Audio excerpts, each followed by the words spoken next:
This has got to be the first question I get when people realize that I invest in real estate full time, or that I help people invest in real estate, or that I own a company that buys a lot of real estate. I always get that same question. Hey, how do I get involved buying real estate? Because I think that everyone fundamentally by this point in our economy knows that investing in real estate is the right way to go. But everyone has the same question. Well, how do I get started? Where do I begin? There's a bunch of courses and there's a bunch of gurus, but here's just 5 things that are considerations. We recorded it a while ago, but I think it still holds 100% water today. I'm Jeremy Watson, the CEO of Bedrock Investment Property, and over the last 10 years, my team has helped investors buy over 4,000 properties from coast to coast. We've bought properties actively from Las Vegas all the way to Orlando, Florida, basically everywhere in between. This video is to help you see 5 things that you absolutely need to know before you start investing in real estate. Number 1, your investment medium. You've got to define before you get into investing in real estate how you want your career and your portfolio to develop. You could buy real estate in a bunch of different ways. The truth is, you could buy real estate in single family, multifamily, duplexes, fourplexes. You could buy commercial real estate, little strip malls, big shopping centers. You could buy only real estate liens. You can invest in trailer parks. The truth is, I know investors who've made good money, virtually all of these. What you've got to figure out is what you want to be buying, what type of owner you want to be, and what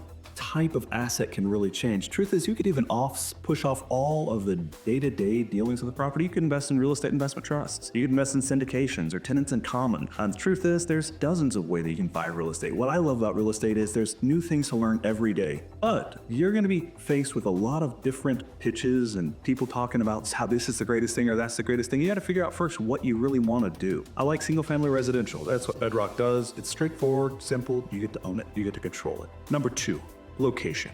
You have to understand where you're wanting to buy before you buy, because then you got to go build a network and start understanding the market and getting to know all the people and starting to understand your numbers. The second most important thing is understand where you want to buy. A lot of times you want to buy in your backyard, and I know investors who couldn't imagine buying something that wasn't in their own backyard, just for some reason like to drive by and see it. Or there are other investors who like to buy where the numbers make the most sense or where there's the most possibility for appreciation. The truth is, in your market where Bedrock usually works, it's probably terrible.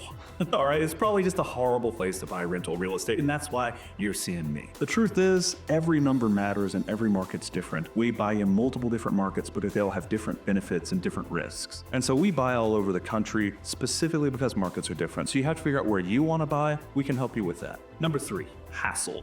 All right, you've got to figure out how much hassle you want in your real estate, because the truth is, you could be involved in every single piece of your real estate, be a craftsman as I call it, right? You could decide how to put the Wi-Fi just right on the side of the building, and you could deal with the property every day, and you could screen your tenants 6 ways from Sunday and figure out that you never rent a tenant to someone who hasn't lived in the state before. You could do all sorts of work and really figure out exactly how you want your real estate portfolio to be. I know people who have made millions doing exactly that, who I respect and love, but they have small portfolios because you just can't handle that much property. Or you can offload a lot of the work for the properties and hire property managers and business managers, hire good people and talent, and really leverage the work that's being done on your behalf. You can grow a gigantic portfolio. That's what Bedrock does. We help people build big portfolios over time where people don't have to do a lot of their own work. So you got to decide for yourself before you really get into this, how much hassle do you want? You want a full-time job, part-time job, no-time job? Those are questions that have to be answered really before you start putting money across the table. Number 4, you got to know your numbers. All right, you got to know your purchase numbers and what you're going to be spending and what you're going to be getting. The number of people who invest in real estate and say, hey, it's a great deal without having any idea what a great deal looks like is frankly shocking. To give you a super simple way to look at it, the 1% rule is ancient. Okay, the 1% rule has been used in real estate investing since before there was real estate investing. It's probably been used since Adam, when he bought his first rental. Now, the truth is, 1% of your purchase price should be your rent. It's even a simple rule to use. We use 100 times, but it's just a little easier to figure out what the margins might look like on that deal. But if you've got a $1,500 a month rental, it should rent for 100 times that, or you should buy it for $150,000-ish. There's a little wiggle room on each side of that number. The lower the better. If you've got a $2,000 a month rental, we'd hope to pay about $200,000 for that asset, and we have about 4,000 times. So the truth is, those deals exist. You may be hearing my voice and thinking that sounds crazy, because in your market, those numbers may be astronomically far off, which is a pretty good indicator that you live in a place where it's a terrible idea to buy investment real estate. Sorry, the numbers just might not support it. Number 5, you've got to know your expense ratios. Okay, your expense ratios are crucial. If you're bringing in $1,000, that costs $999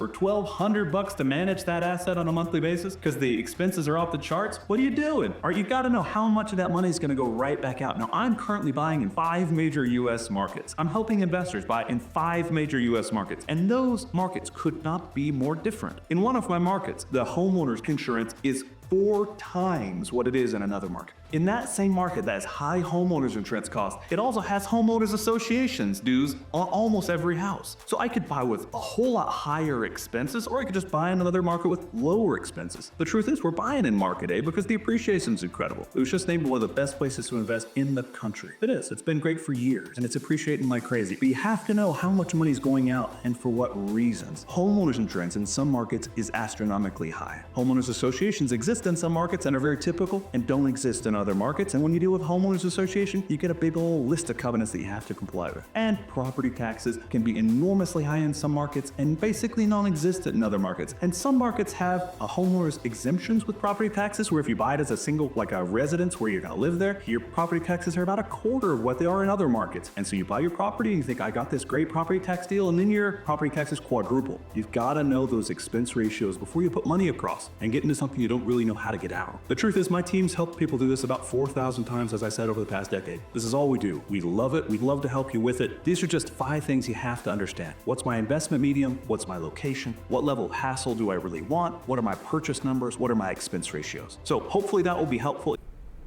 Yeah, that's still as true as the day I recorded it. You really have to decide what you want to be investing in before you start investing in real estate. Now, most people start off with single-family residential where they live.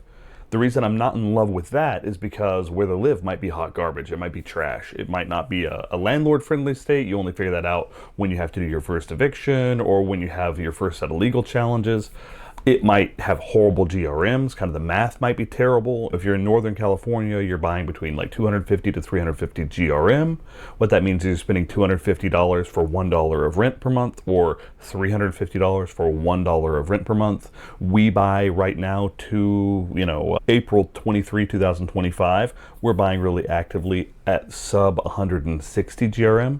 So we're paying like 160 or less for every dollar of rent we're buying per month. That number used to be a lot lower. We have bought as low as like 75, 80 GRM, but the numbers have changed, times have changed. And so, your market might just be horrible when it comes to the fundamental math. It might be horrible when it comes to the fundamental legalities of being a landlord. I would say in the last 7 years of us buying rental real estate, the environment has gotten harder for landlords because the sentiment towards landlords has gotten a lot more polarized. I think that landlords provide some useful services, and as long as you're not reducing housing stock permanently, I think that it's an important thing to have in the economy is rentals. But there are some big players out there that have made it hard for everyone to feel human in the space. And so there's more polarization in having renters at all, or treating real estate like an investment. I can see both sides of that story very, very intimately. But I totally agree with these sentiments first and foremost. Figure out what you want to invest, how you want to invest, how involved you want to be, and then, figure it out from there.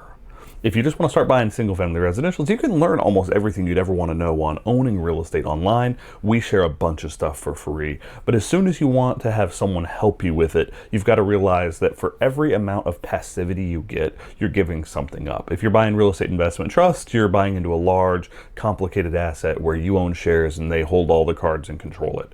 If you're buying into syndications, you're buying into a large, complicated asset where someone else controls the timetable, someone else controls the finance, someone else controls the success of the product. We like single-family residential because it's a simple, straightforward asset class that anyone can kind of take over from us if they want. We've had that every once in a while where people want to, just have more control over an asset that we've helped them buy. That's fine. Like with single-family residential, you can say, hey, Jeremy, this has been good. I actually want to manage this in retirement myself. But they come back and buy more properties with us, and then they manage them. The real reason that we offer a business management contract was to tie ourselves towards buying good assets on the front end. And so I think you've just got to look at all of those pieces, figure out how you want to be investing, how actively you want that to be, what type of asset class you want to be in. You can research all of that on YouTube, basically for free. But I would do 100 hours of research on the asset classes that you want to be involved in before I went and saw one house. Right?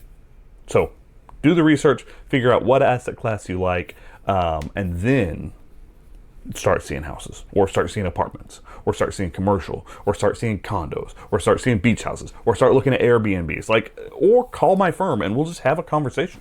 DM us. We'll have a conversation. We're happy to do that. That's kind of how I make my money. So I'm happy to do that. But don't just start looking at houses, because your heart will get involved and it'll get all crazy.